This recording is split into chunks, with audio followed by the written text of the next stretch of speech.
I think I've defined Newton's second law of motion more than 100 times.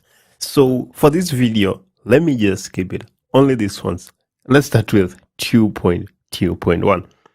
The coefficient of kinetic friction between the slope BC and the block M2 is 0.2. Draw a labeled free body diagram for block M2. Let's go ahead and take a look at block M2 and see what we can do. So before we start thinking of anything else, we need to indicate the weight first. After indicating the weight, we can then look at the other forces. Our object is resting on a surface, so we expect a normal force. M1 and M2 are connected by a light inextensible string, so we are going to have our tension force. The mass of M2 is 70 kgs. The mass of M1 is 12 kgs. So it would make sense to assume that M2 is moving down the slope. If that is the case, then the frictional force will be up the slope.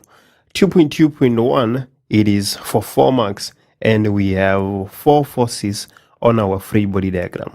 So we are quite confident that we have not missed anything.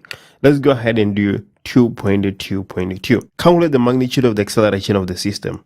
Show all steps in your calculation. Well, let's start with M2 because we already have a free body diagram. So this is for M2. Why am I writing M2? I want to show the person that is marking my script exactly what I'm talking about. Yeah, I don't want any confusion whatsoever. So F net is equals to MA. This is how we always start. What do we say now? We say the force pulling the object minus all the forces that are opposing. M2 is sliding down the slope. That is due to the parallel component of the weight.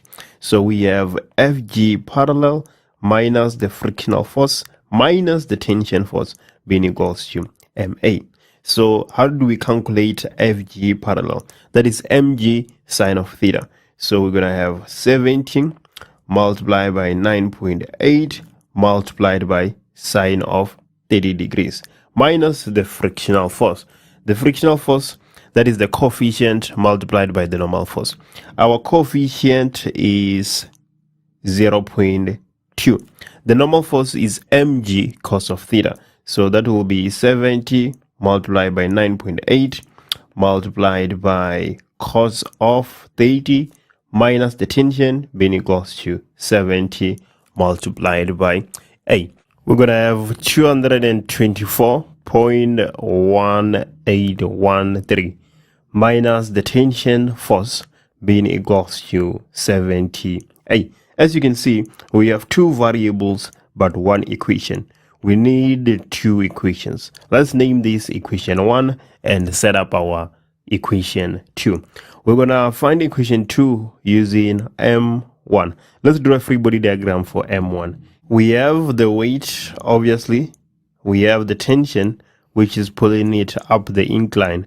We have the normal force. M1 is experiencing no frictional force, so we can leave it like that. When we set up our equation, the force that is pulling M1 is the tension minus the force that is opposing, the parallel component of the weight. So we have FG parallel being equals to MA. We're going to have the tension minus FG parallel.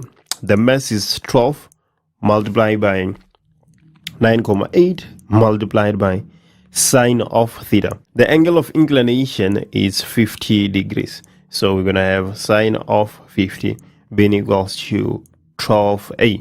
So we're going to have the tension minus 90.0868 being equals to 12A. This is our equation 2.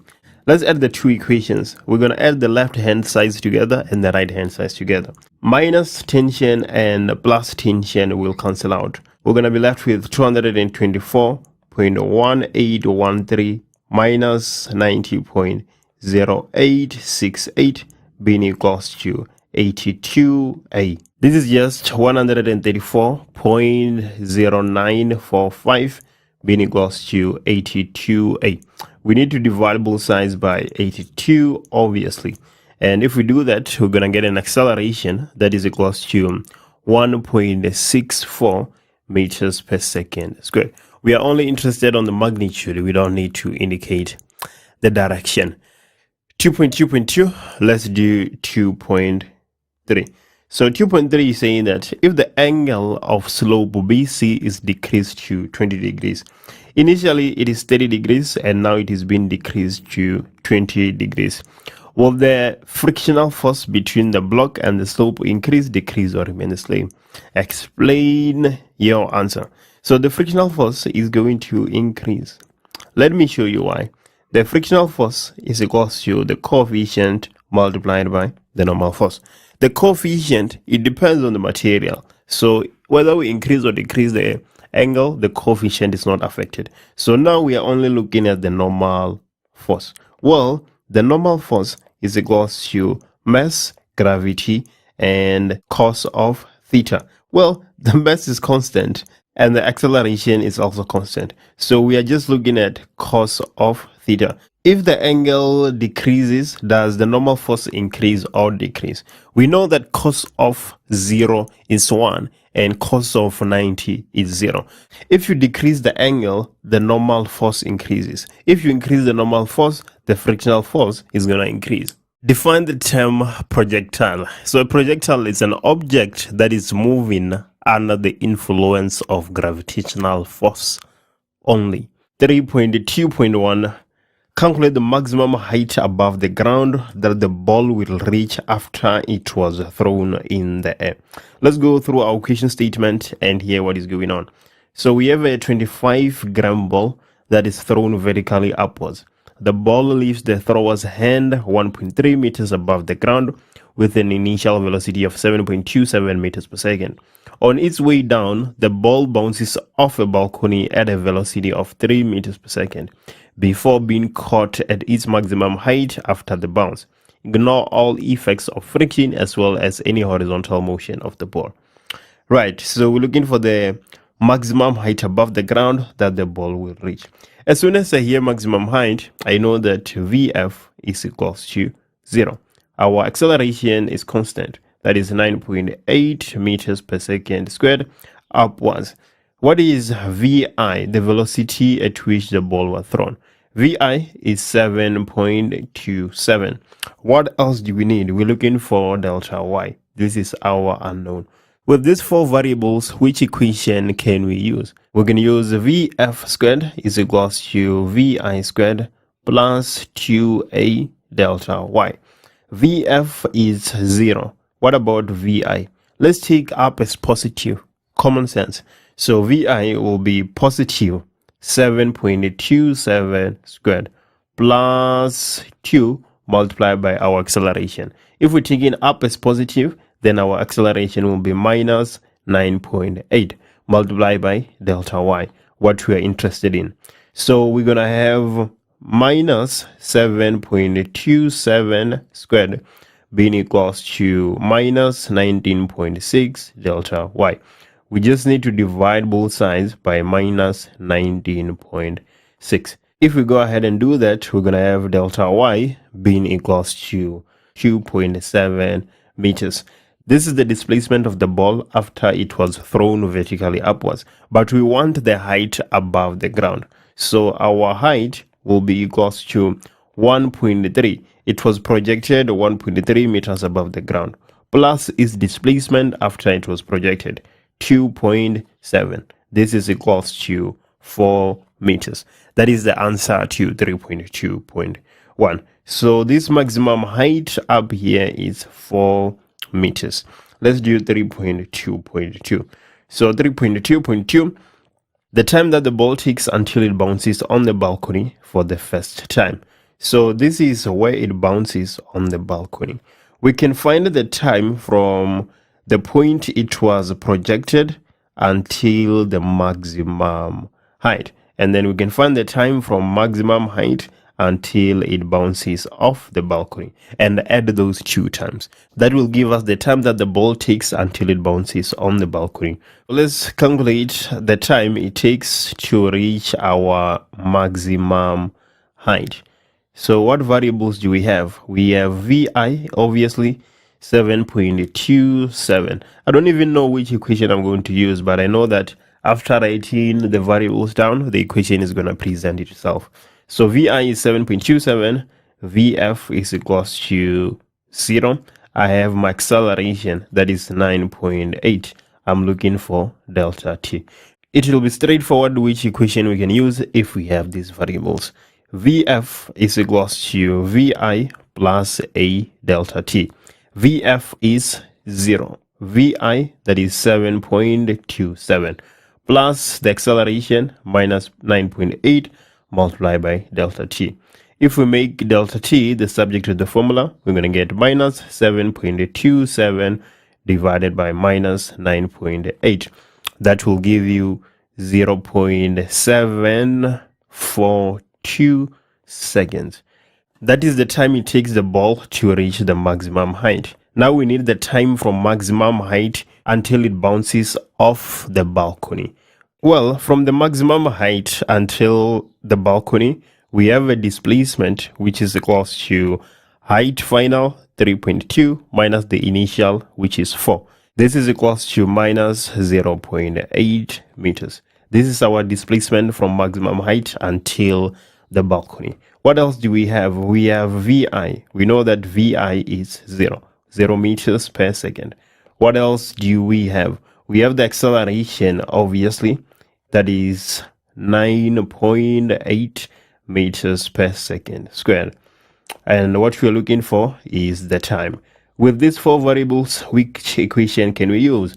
Delta Y is equals to VI delta T plus a half acceleration delta T squared. So delta Y minus 0.8 is equals to VI is 0. So this term is going to fall away. We are only left with a half our acceleration minus 9.8 delta T squared. So delta T will be equals to the square root of minus 0.8 divided by a half multiplied by minus 9.8, everything to the power a half. This is one term. We need to show that delta T will be equals to 0.404 seconds. So our total time will be equals to 0.404 plus 0.742 plus 0.742. This is 1.15 seconds. Let's do the last question. 3.3. Draw a sketch graph of the displacement of the ball for the entire motion. Use the ground as the reference point. So let's go ahead and sketch our axis. We have the y-axis and we have the x-axis. On the x-axis, we have the time in seconds, and on the y-axis, we have the displacement in meters. We're supposed to sketch the graph of the displacement of the ball for the entire motion. So we start 5.3 meters above the ground. So let's start there.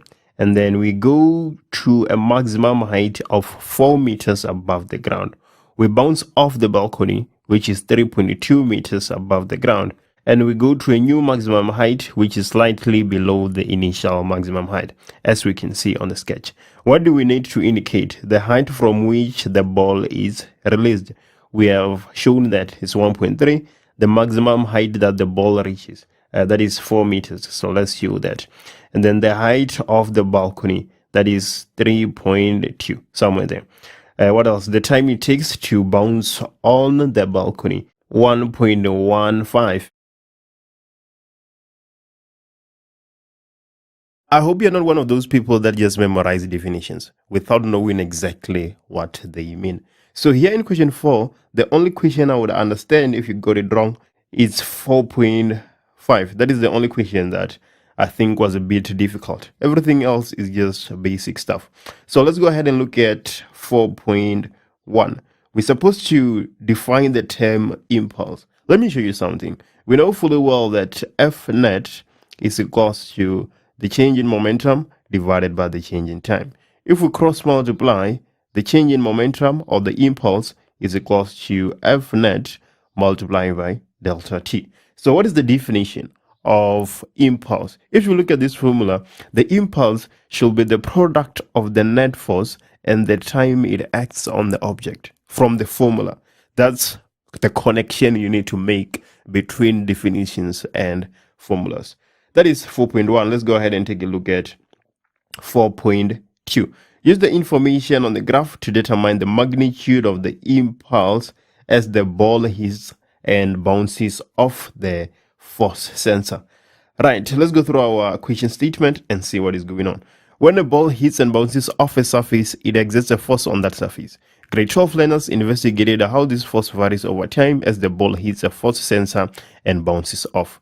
A 50-gram soft ball was dropped from a height of 1.5 meters vertically above a force sensor connected to a laptop as shown on the diagram.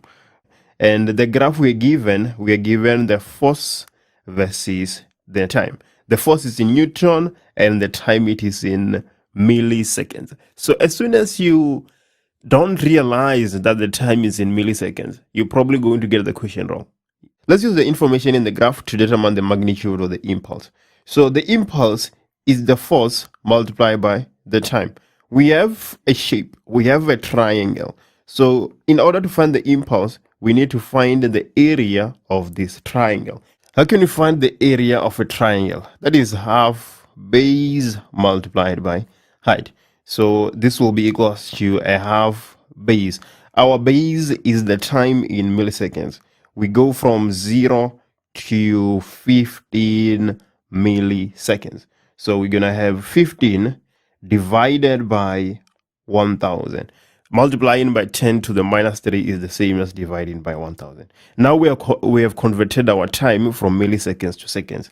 Multiply by our height. Our height is right here. We are given the value as 64.13. So we have 64.13. That is the impulse, half base times height. If you put that in your calculator, you'll get 0.481 newtons multiplied by seconds. That is 4.2, calculating the impulse. 4.3, state the magnitude and the direction of the change in the momentum of the ball. The impulse is equal to the change in the momentum of the ball. So we already have our answer. We just need to quote it. Right, we need to state the magnitude and the direction. So the magnitude is 0.481 kg meters per second. Why am I using kg meters per second? Because when you are calculating the change in momentum, you use the mass and the velocity. So that's why I have kg meters per second. But when you calculate in impulse, you have newtons multiplied by second. That is the only difference. Right. So we have 0.481 as the magnitude. What about the direction? The ball is being dropped and it hit the force sensor. When it hits the force sensor will apply a force on the ball upwards. So the impulse will be upwards. So this is the direction we need to indicate here, that it is 0.481 upwards. So in 4.4, if the velocity of the ball just before it hits the force is 5.42, so VI is equals to 5.42 meters per second downwards. Calculate the velocity with which the ball will bounce off the sensor. So we're looking for VF. What is VF? That's what we're interested in. We need the mass of our soft ball. The mass is equals to 50 grams, which we're going to divide by 1000 to convert to kgs. And what else do we have? We have the impulse. Delta P is equals to 0.481 upwards. So VI is downwards. We can substitute it with a negative sign because it is downwards. And then the impulse is upwards. So we're going to substitute it with a positive sign. That's if we take up as positive. You can take down as negative, and you can take down as positive and do it the other way around. Anyway, stories. So F net multiplied by the time is equals to the change in momentum. So what is F net multiplied by the time? That is 0.481. This is equals to the change in momentum. The mass multiplied by VF minus VI. So we're going to have 0.481 being equals to 50 divided by 1000 multiplied by VF.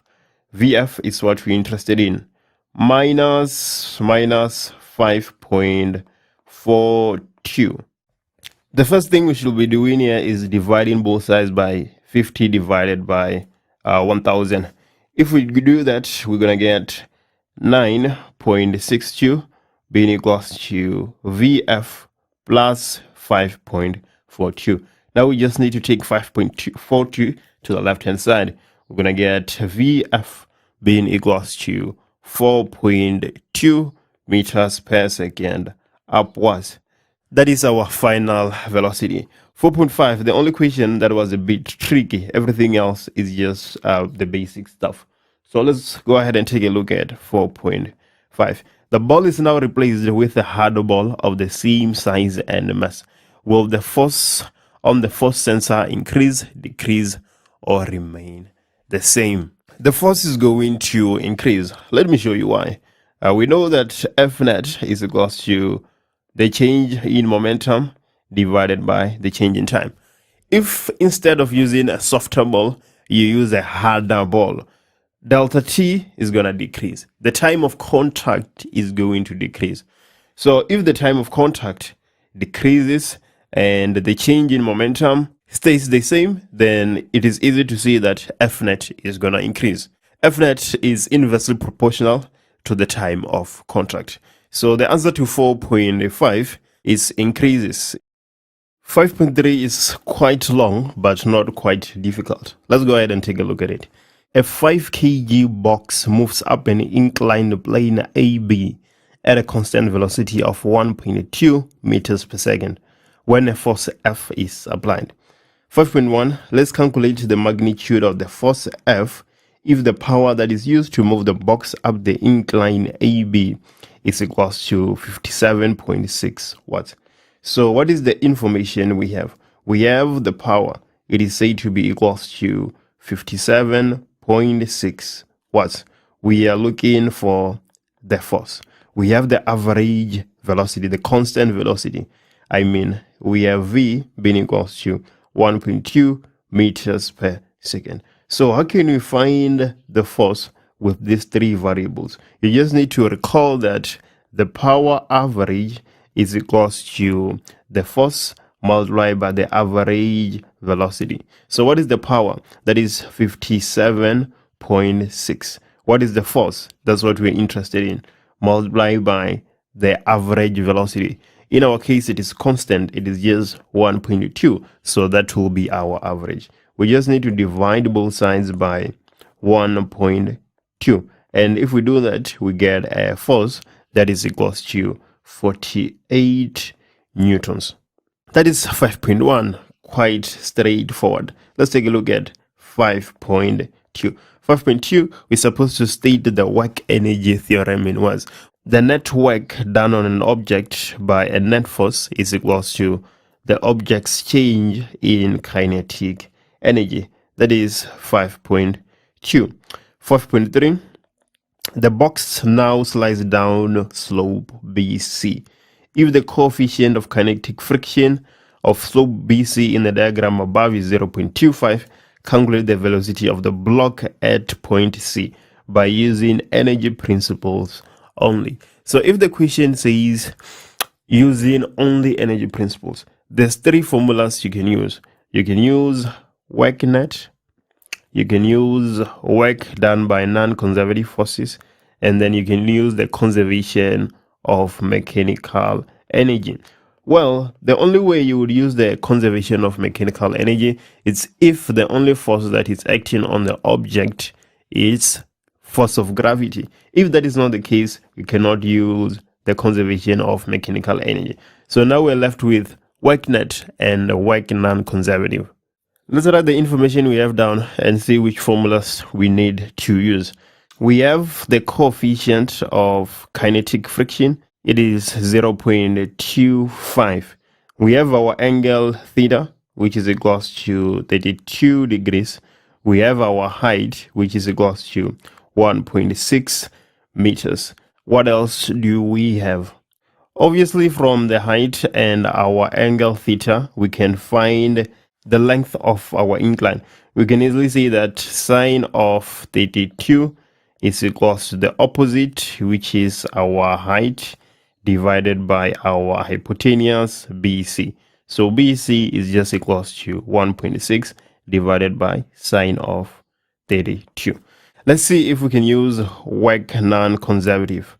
So this will be equals to the change in kinetic energy plus the change in potential energy. Which non-conservative force is acting on our object? It is frictional force. So the work done by friction will be equals to Fr multiplied by delta x multiplied by cos of 180. So what is Fr? Fr will be the coefficient, which is 0.25 multiplied by the normal force. The normal force on an incline is mg cos of theta. So we're going to have 5 multiplied by 9.8 multiplied by cos of theta. Theta is 32. This is just the frictional force. Now we need the delta x. Delta x, as we have calculated above, it is 1.6 divided by sine of 32. Then everything multiplied by cos of 180. This will be equals to minus 31.3666. That is the work done by the frictional force. If we substitute it back into our equation, we're going to get minus 31.3666 being equals to the change in kinetic energy. So that will be a half. The mass is 5 kgs multiplied by Vf squared minus a half. The mass is 5 kgs multiplied by Vi squared. Our object was moving at a constant velocity of 1.2 meters per second. Potential energy final will be the mass 5 kgs multiplied by 9.8 multiplied by the height final at point C. That will be 0. The initial potential energy. The mass is 5 multiplied by 9.8 and then the initial height is 1.6. So minus 31.3666 will be equals to 5 divided by 2 Vf squared. So now we just need to add this term with this term. This will give us 0. If we do that, we're going to get minus 78.4. It is obvious what we need to do at this point. We need to take minus 78.4 to the left hand side. We're going to have 47.0334 being equals to 5 divided by 2 Vf squared. So Vf will be equals to the square root of 47.0334 divided by 5 divided by 2. Everything to the power a half. It's equals to 4.34 meters per second. From questions 6.2.1 and 6.2.2, state either A, B, or C. So let's go ahead and take a look at 6.2.1. The sound source is stationary. The question statement: in the diagrams A, B, and C below, the wave patterns are shown for the sound of a siren from an ambulance and a stationary observer. The observer remains stationary in each case. So between A, B, and C, when is the sound source stationary? In our case A. Why are we saying that the sound source is stationary in our case A? Because the wavelength is not changing. That is 6.2.1. And 6.2.2, in which case is the sound source moving away from the observer. Here we have our observer, and you can see that the space between our wave fronts is increasing. So the sound source is moving away from the observer. So in case C, our sound source is moving away from the observer. And 6.2.3, we're supposed to explain why we're saying that the answer to 6.2.2 is C. As I've said, the distance between the wave fronts is increasing. That is the same as saying that the wavelength is increasing. And we know that that is the case when a sound source is moving away from an observer. That is the answer to 6.2.3. Let's do 6.3. If the ambulance is moving away from the observer at a constant speed of 25 meters per second, so we have the velocity of source, which is 25 meters per second, and the frequency of each siren as heard by the driver is 900 Hz. The frequency that is heard by the driver is the same frequency the source is emitting. So the frequency of the source is equals to 900 Hz. That is because the source and the driver have the same velocity. Let's carry on. Calculate the frequency observed by the observer. Take the speed of sound in air as 340. So we have 340 meters per second. Right. The frequency observed by the listener will be equals to v plus or minus velocity of the listener, v plus or minus velocity of the source, multiplied by the frequency of the source. So what is the speed of sound? That is 340. Our listener is stationary, so we can have plus or minus 0. It doesn't matter. Divided by speed of sound, that is 340. Our sound source is moving away from the listener, so we're supposed to have plus the velocity of the sound source, which is 25, multiplied by the frequency that the sound source is emitting, 900 Hz. If you put this in your calculator, you should get 838.36 Hz. That is the answer to 6.3. Let's go ahead and do 6.4. The hydrogen spectral line from the sun has a wavelength of 656 nanometers. If this spectral line from a nearby star has a wavelength of 657 nanometers, what can we conclude about the motion of this star in relation to the sun? Explain this observation in terms of the Doppler effect. So on the sun, the wavelength is 626.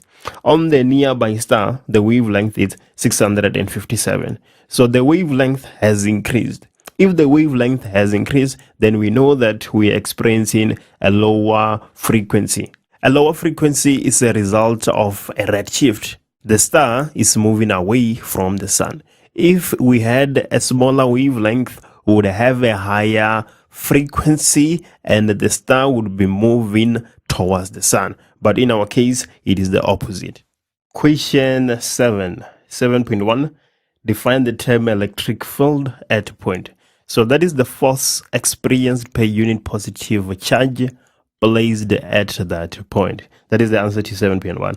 And 7.2, on the other hand, we're supposed to draw the electric field pattern for a positively charged particle. Quite an easy one to answer. Let's go ahead and do that and see what we are gonna have. We should have something that looks like this. This is the electric field patterns around a positive charge. 7.2. Let's go ahead and look at 7.3. Plot the graph for electric field versus charge Q. Use the graph paper provided at the end of the question paper.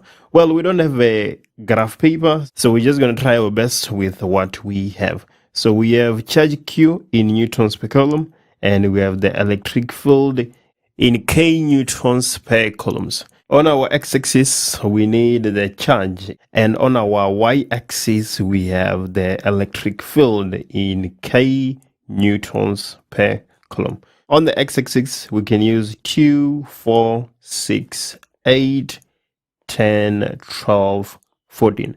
And on the y-axis, we can use 5, 10, 15, and so on. So we're going to have 5, 10, 15, 20, 25, 30, and so on. Okay. When the charge is 1, the electric field is 4, somewhere there. And then when the charge is 4, the electric field is 16, somewhere here. And when the charge is 8, the electric field is 32. So we are already running out of space. When the charge is 11, our electric field is 44. You can see the trend here. You're supposed to include all the points in an exam situation, but I'm just going to leave it here. Our line of best fit, and we can move to the following question, 7.4. So we have 7.4. 1. Use the graph only to answer the following questions. Identify the controlled variable in this investigation. Well, the control variable has to be the distance. We cannot change the charge and the distance at the same time. If we do that, then we don't know whether our electric field is changing because of the distance or the charge. We have to control our distance. And 7.4.2, identify the dependent variable in this investigation. The dependent variable is the electric field. So let's go ahead and have that. We have the electric field. We are changing the charge, and what we are measuring is the electric field. And as a consequence, it is our dependent variable. 7.4.3, determine the fixed distance between the charge and the point where the electric field is measured. So we can use the graph or we can use our points, right? I don't want to use the first point, obviously, and I don't want to use the last one. So let me pick 4 instead. So when the charge is equals to 4 nanocoulombs, so that is times 10 to the minus 9, the electric field is K16 newtons per coulombs. The electric field is equals to KQ divided by R squared. What is our electric field? We have K16 being equals to K. Let's keep it like that so we can cancel it out. The charge is 4 times 10 to the minus 9 divided by R squared. Let's let K and K cancel out. So we're going to have R squared being equals to 4 times 10 to the minus 9 divided by 16. We just need to take square roots on both sides. I am getting 1.58 times 10 to the minus 5 meters. If switch S1 and S2 are open, give the reading on V2. When that is the case, let's look at S1. There won't be any current flowing in this direction. And when S2 is open, there won't be any current flowing in that direction. Why do I say so? The only path is the voltmeter, and no current can flow through that voltmeter. What V2 will be reading is the EMF, which is 6 volts. With only S1 closed, the ammeter records a reading of 0.75 ampere. Explain the meaning of 0.75 ampere. So we know that the current is equals to the charge in coulombs divided by the time in seconds. So if the reading on the ammeter is 0.75 ampere, then this tells us that 0.75 coulombs passes a point in 1 second. Anyway, let's go to 8.3.1. With only S1 closed, calculate the external resistance of the circuit. So let's go ahead and close S1 and see what happens. If S1 is closed, then this 3 ohm resistor and the 1 ohm resistor are parallel with the resistor R. So we can say that the EMF is equals to I multiplied by R external plus the internal resistance. Do we have the EMF? Yes, we do. That is 6 volts. Do we have the current? It is said to be equals to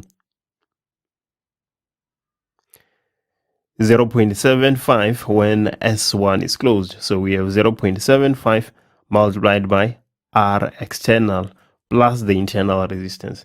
The internal resistance is said to be 0.4 ohms. So we have 0.4. What we need to do now is to divide both sides by 0.75. We will have 8 is equals to R external plus 0.4. It should be easy to see that R external is equals to 7.6 ohms, 8.3.1. What about 8.3.2? We're looking for the resistance of resistor R. Well, we just calculated R external. We know that R external is equals to RP plus RS, the resistance in parallel plus the resistance in series. So R external, that is 7.6. RP is what we're going to use to find the resistance of resistor R, plus RS, the resistor in series, that is 4 ohm. So if we rearrange this and make RP the circuit of the formula, we're going to get 7.6 minus 4. So RP is equals to 3.6 ohm. Now we can go ahead and find the resistance of resistor R. RP is equals to R1 multiplied by R2 divided by R1 plus R2. So 3.6 will be equals to R1, the total resistance on this path. That is 4 ohm, right? So we're going to have 4R divided by 4 plus R. 3.6 multiplied by 4 is 14.4 plus 3.6R is equals to 4R. So if I take 3.6R to the right hand side, I'm going to get 14.4 being equals to 0.4R. Now I just need to divide both sides by 0.4. I'm getting R being equals to 36 ohms. Right, 8.3.2. Let's move to the question that follows. 8.4. So in 8.4, they're saying that S1 is now open and S2 is closed. How will the power dissipated by the 4 ohm resistor change? Right, only increase, decrease, or remain the same? Explain the answer. So S1 is now open. Let's go ahead and show that S1 is open and S2 is now closed. So we have the current flowing in that direction. Initially, R external was 7.6.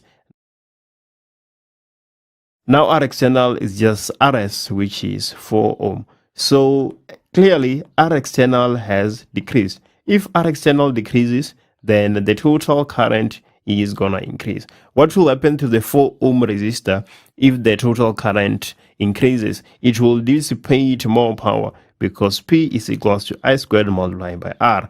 R is constant, so if the current increases, the power dissipated should also increase. So the power dissipated by that resistor increases. 8.5, grade 12 learners conducted an investigation to determine the internal resistance of a battery. The circuit used is shown below. By varying the rheostat settings, the corresponding values of the circuit current and the potential difference V2 were recorded. V2 is the voltmeter reading across the rheostat. Let's go ahead and answer our question. 8.5, 8.5.1.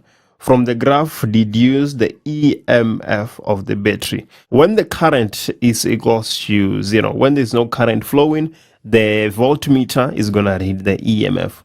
So if you look at our graph, when our current is 0, the potential difference is 4.5 volts.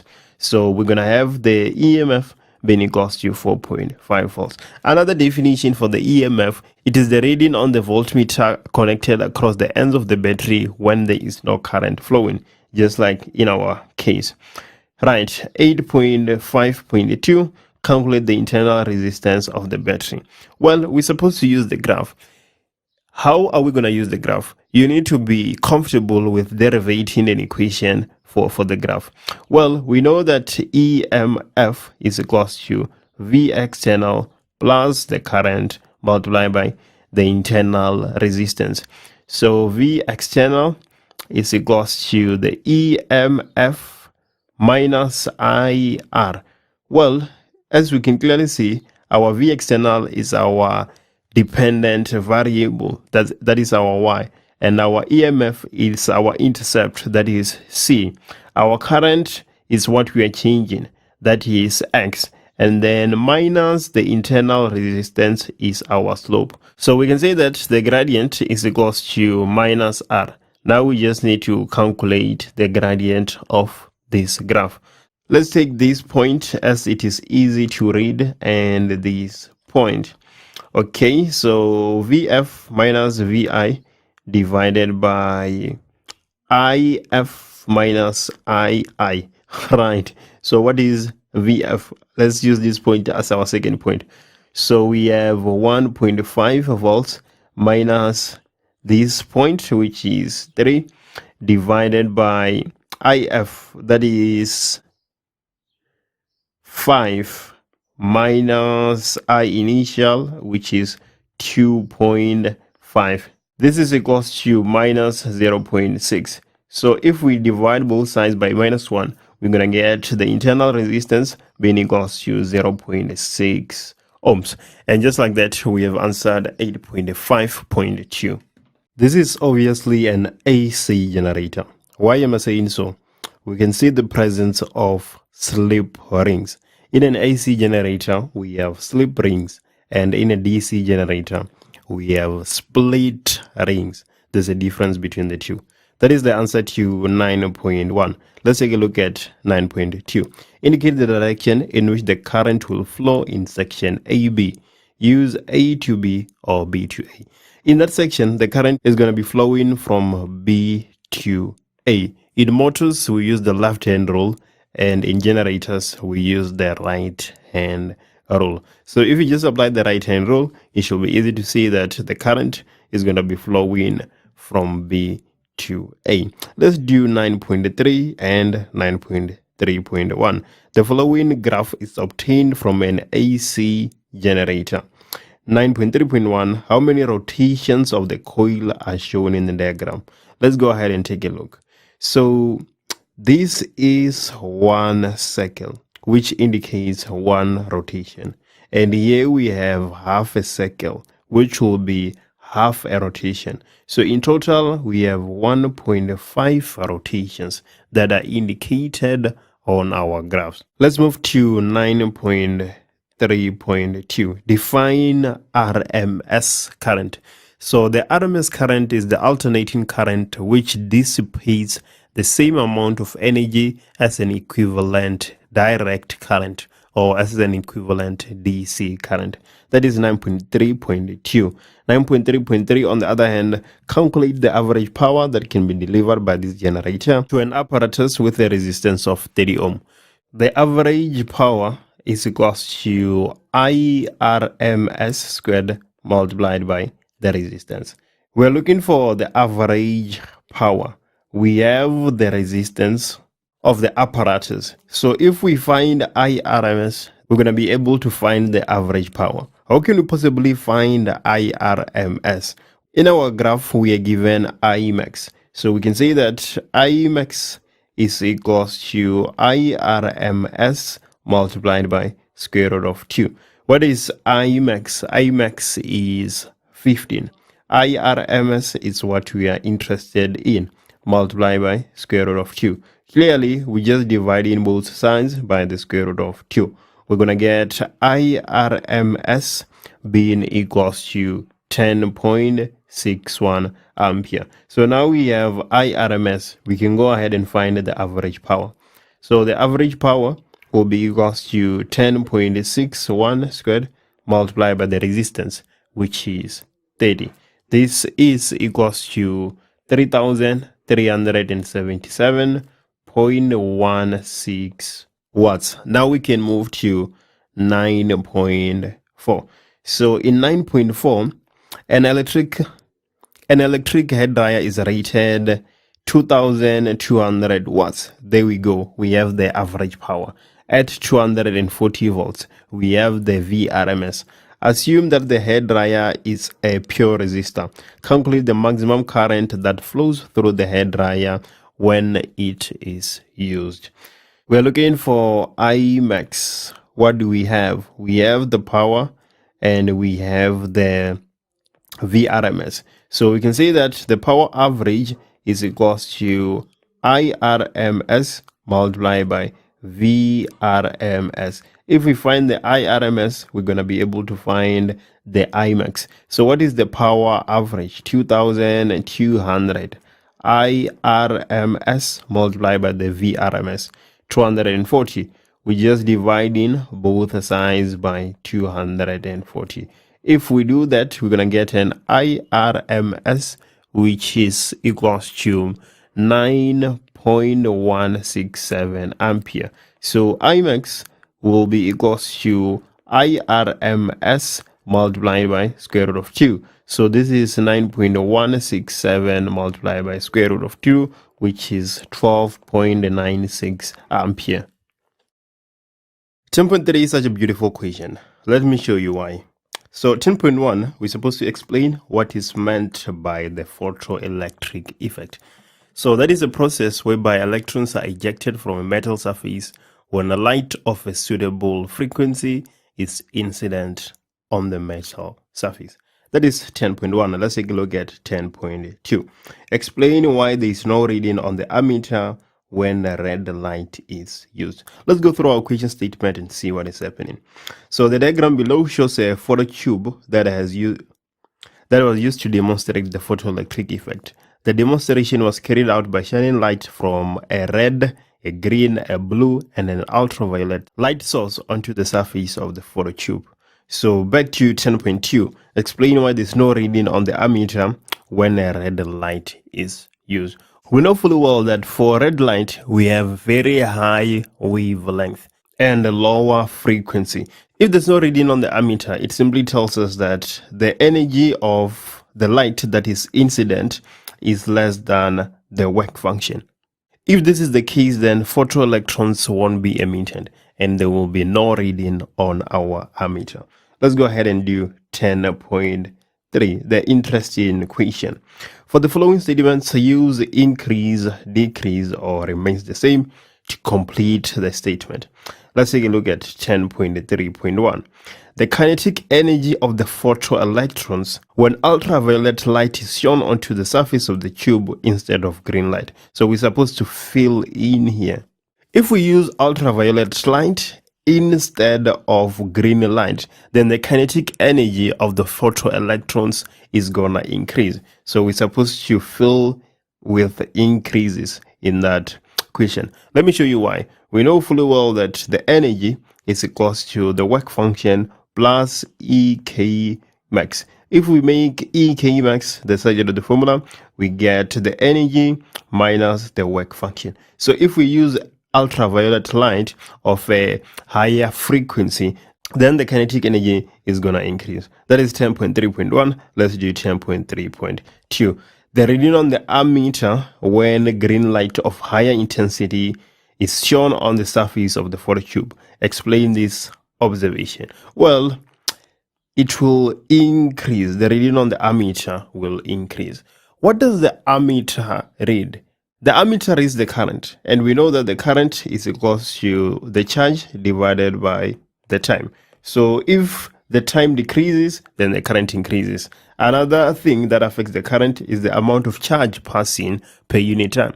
Another factor that affects the current is the amount of charge passing. So if we increase the intensity, we are increasing the number of photons we are sending onto the metal surface. If we increase the number of photons we are sending on the metal surface, then a higher number of electrons will be ejected from the metal surface. A higher number of electrons will be emitted. Electrons carry charge. So if we increase the number of electrons being emitted, the current is going to increase, as the current is directly proportional to the amount of charge. That is 10.3.2. The last question, 10.4. The cathode is made up of copper with a work function of 3.52 times 10 to the minus 19 joules. So we have the work function. If ultraviolet light with a wavelength of 390 nanometers was used during demonstration 4, calculate the speed of the photoelectrons that were ejected. So we have the wavelength. We are looking for the speed. So let's call this V max. Well, which equation can we use in this case? We know that the energy is equal to the work function plus EK max. So in place of energy, we're going to replace that with Planck's constant multiplied by speed of light divided by wavelength. This is equal to the work function. We do have the work function. And instead of having EK max, we're going to have the mass multiplied by V max squared. Well, the mass is the mass of an electron, 9.1 times 10 to the minus 31. So let's go ahead and substitute. Planck's constant, that is 6.63 times 10 to the minus 34, multiplied by speed of light, 3 times 10 to the power 8, divided by our wavelength, which is 390 nanometers. What is nanometers again? That is times 10 to the minus 9. This is equal to the work function, 3.52 times 10 to the minus 19, plus I have the mass of an electron, 9.11 times 10 to the minus 31 multiplied by V max squared. So on the left hand side, we're going to have 5.108 times 10 to the minus 19 being equals to 3.52 times 10 to the minus 19 plus 9.11 times 10 to the minus 31 divided by 2 multiplied by V max squared. Clearly, we need to take this term to the left hand side. If we do that, we're gonna get 1.588 multiplied by 10 to the minus 19 being equals to 9.11 times 10 to the minus 31 divided by 2 multiplied by V max squared. If we make V max squared and take square roots on both sides, we're going to get V max being equals to the square root of 1.588 times 10 to the minus 19 divided by a half multiplied by 9.11 times 10 to the minus 31. If you put that in your calculator, you're going to get 5.89 times 10 to the power 5 meters per second. Fairly quick, but very far away from the speed of light.